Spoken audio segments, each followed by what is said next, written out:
Happy Sunday. I'm Johnny Mac with your daily comedy news. Before the holiday, President Trump pardoned some turkeys, and that made the late night shows crack some jokes. They're still funny, even though it's after Thanksgiving. Jimmy Fallon said President Trump took a break from his busy schedule of retweeting Randy Quaid and carried out the presidential tradition of pardoning a turkey. The bird needed to be pardoned after it was let down by its bumbling lawyer, Rooster Giuliani. Jimmy Kimmel said it's the first turkey basted with Grecian formula, Colbert. There you have it, an innocent turkey pardoned by a lame duck. Fallon, yeah, the good news is the turkey was pardoned. The bad news is Trump didn't wear a mask, so he's a goner anyway. Colbert said, yeah, it's a lucky bird to have a better legal team than the president. Fallon said, I hope everyone else wore a mask because it's going to be embarrassing if your contact tracing leads back to a turkey pardon. And Fallon said, I saw that people could go online and vote for the turkey they wanted pardoned, corn or cob. Meanwhile, it turns out corn might have won because the vote was rigged by Hugo Chavez. Hey, an interesting tweet by Ron Funches, who got in on the whole Chappelle thing, and he said, anti-cancel culture maverick cancels his own show because it made him feel bad. That blows my mind and is really funny to me. Ultra boss move and sensitive move. Vanya Land caught up with Jeff Dunham. He had that new special Friday night called Completely Unreleased Last Minute Pandemic Holiday Special. It was on Comedy Central. I'm sure they're showing it again. Dunham said, I'm feeling pretty good about the special. The name is ridiculous, but it kind of encompasses everything. I came up with this less than 2 months ago, and we shot it only 3 weeks ago, so both the turnaround and the creative end and the technical end are pretty amazing. I saw a bunch of other people doing specials in drive-ins and stuff like that, so I figured we could do the same thing and maybe a little better. So I got together with a few of my comedy writer friends. I gave them the subject matter. They sent over some jokes. The goofy thing about this is I didn't try any of the jokes out on anybody until I performed them that night. So when you see me or one of the characters tell a joke in the show, that's the first time I've ever said that joke to any human being on the planet. What's interesting to me is there was an article like in the summer about how Comedy Central was going to get younger, and that's why they canceled things like Tosh, and they were going to go for Generation Z. And since then, there's been a Jim Gaffigan special and a Jeff Dunham special. Is that Gen Z? I'm Gen X, so I don't know. Pete Davidson will be playing George Bailey in a virtual table read of It's a Wonderful Life. You didn't see that coming. Me neither. Rounding out the cast, Maude Apatow, Ed Asner, Bill Pullman, Carol Kane, Mia Farrow, Ellie Kemper, Ed Begley Jr., Richard Kind, Diedrich Bader. Is it Bader or Bader? I loved him on Drew Carey anyway. B.D. Wong and Michael Shannon. It'll be hosted by Tom Bergeron. What is even going on here? The special will benefit the Ed Asner Family Center. It's a Wonderful Life, starring Pete Davidson. Sure, why not? December 13th at 8 o'clock Eastern. Hey, the Toronto Sun asked the question, what happens when you mix social media marketing with a big fan of comedian Kevin Hart? The answer, a $3,000 billboard. What's this about? Rizwan Sunny Rabbani heard that Hart was in Brampton filming a movie called The Man from Toronto. So the owner of the My Bollywood Body Gym knew he had to get the actor's attention. He shelled out $3,000 for a billboard that reads, Yo, Kevin, I heard you're in Toronto. I'm a big fan. Can I take a selfie? And he included his phone number and Instagram on the ad. Rabbani said, at least 2 to 3 times a week, especially when I'm down. I love watching his stand-up comedy. I came up with a mock design and reached out to Pattison Advertising. I wanted the best billboard location within the vicinity that my gym is at. I posted on Instagram and asked my own followers if they could tag me and Kevin Hart. We were looking for 1,000 reposts. In less than 24 hours, Kevin Hart started following me on Instagram. And not only that, Hart agreed to meet him. He said, man, this is dope as hell. Please DM your number and I will arrange for sure. Rabbani said he got 300 phone calls with at least 200 from quote-unquote Kevin Hart, he said. So I'm not sure if I missed the real one or not. I wasn't expecting it to go viral. I wasn't expecting everyone to go start prank calling me and sending me texts. Dude, you didn't expect that to happen? Really? I could have warned you. I'm not looking to Kevin to come to my gym. We're not going to pump iron. Honestly, all I want to do is meet the guy and take a couple pictures. The billboard will stay up for another couple weeks.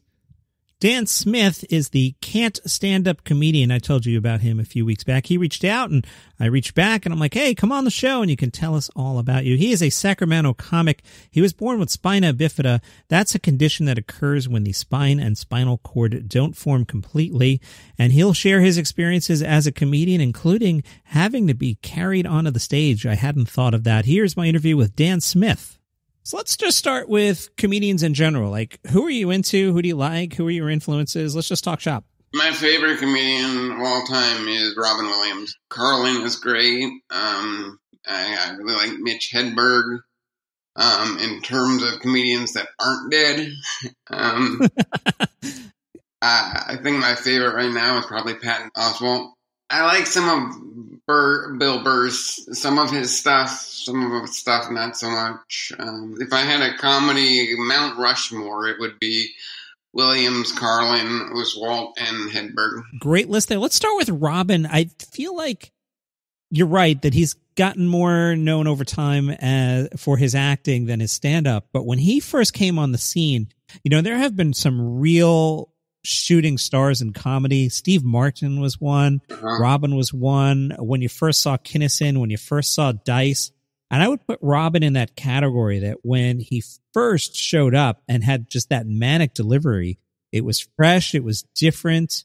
I guess he kind of stuck with it all the way through the Carnegie Hall sessions, and his style didn't really evolve. I'm not saying that in a bad way at all. But yeah, Robin was just amazing. His delivery is my favorite part of his stand-up. His energy.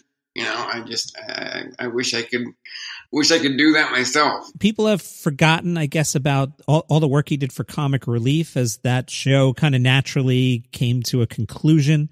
But those were some great shows. Talking about you'd put on HBO and you would just see like the all-star game of comedy. And you mentioned Carlin. So if you'd asked me 5 years ago, I would have said, I'll take young Carlin over older Carlin. I felt at the time that older Carlin had gotten, it just was a little cranky, a little too angry. But as the 10 years has passed, he was the prophet of all time with his late period material. Yeah. I mean, I can't really pick, young or old. I like them both, honestly. I think that older though is more poignant for right now, and his observations on politics and just life in general were so right on that, it's funny because so much of it is true. Yeah, you can dust off one of his late period bits and play it, and you'd swear he's talking about President Trump. Yeah, exactly. I wish he was still here over the last 4 years. Carlin's probably my number 2 of all time. My number 1 is also on your list. I don't know what it is about Mitch Hedberg. Yeah, and Mitch is clearly doing or clearly walking down a road previously paved by Stephen Wright. But there was just something about Mitch Hedberg I couldn't get enough of. Maybe, again, it was that, we're not 15 years into that style act, and it's just that we have the 3 albums and they're treasured memories. And, it's like a great rock band, like a Guns N' Roses that like came and went. But Mitch Hedberg was just amazing. A great analogy, yeah. His writing is just so good. Like his one-liners are just some of the best I've ever heard. Good comedy is probably more delivery, I think, than content sometimes. It's interesting you bring that up. I'm friends with his wife, Lynn Shawcroft. Who are you? And for some of the later in life material, he was having trouble at live shows because the audience was starting to shout out punchlines to things they had heard before, and it was forcing him to speed up the act. And I remember Lynn telling me that Mitch was struggling with that because the audience wouldn't like chillax, and he was starting to go through the routine a little faster. With fresh material, he wouldn't have that, but it never allowed him to do any of his greatest one-liners. Right. Yeah, I can totally get that. I can totally see that, because its comedy is just so quotable too. I can't tell you the amount of times if I walk past a Subway shop, I just start saying ducks eat for free at Subway and giggling to myself like a crazy person. He was just something about that guy. I can't count the number of times I've said, I used to love, such and such. I still do, but I used to too. All right, so let's talk about you and your career and your backstory. Let you tell it. I've been doing comedy now for just over 3 years. My initial kind of introduction to the scene, if you will, is my ex-brother-in-law, actually. He used to be married to my wife's sister, but we're still good friends. And he started comedy in the scene here about 3 years before I did, 2 years before I did. So I got to see him. I felt a little jealous seeing his name and picture on all these flyers, and I thought that was cool. And I really wanted to get into it, but I felt intimidated that, I didn't know if somebody in a wheelchair, don't know if I mentioned that yet. I'm in a wheelchair. I have a birth defect called Spina Bifida. So I've been in a wheelchair for my whole life. So I didn't really see anybody doing comedy, which didn't mean I couldn't. Making people laugh has always been my biggest joy. I love making people laugh. And anytime I can do it, it's the greatest feeling ever. So being able to be in a room full of people and making them all laugh at the same time, it's just the greatest. When you work the stage, many comedians will prance around the stage, move from one side to the other. Do you stay in one place? Do you use the physical space? How do you approach that in your act? First of all, I get carried up and off of stage, so that's a little bit, it takes a little minute for me to get up and down off of stage, so I kind of have to recognize that little downtime in between, my introduction and getting on stage, so that's kind of something I have to work into my set most of the time. And I'd say probably I spend most of I don't go around the stage a whole lot. I don't stay necessarily in one place, but I can tell you though right away if a stage is even level, I can tell you that within seconds.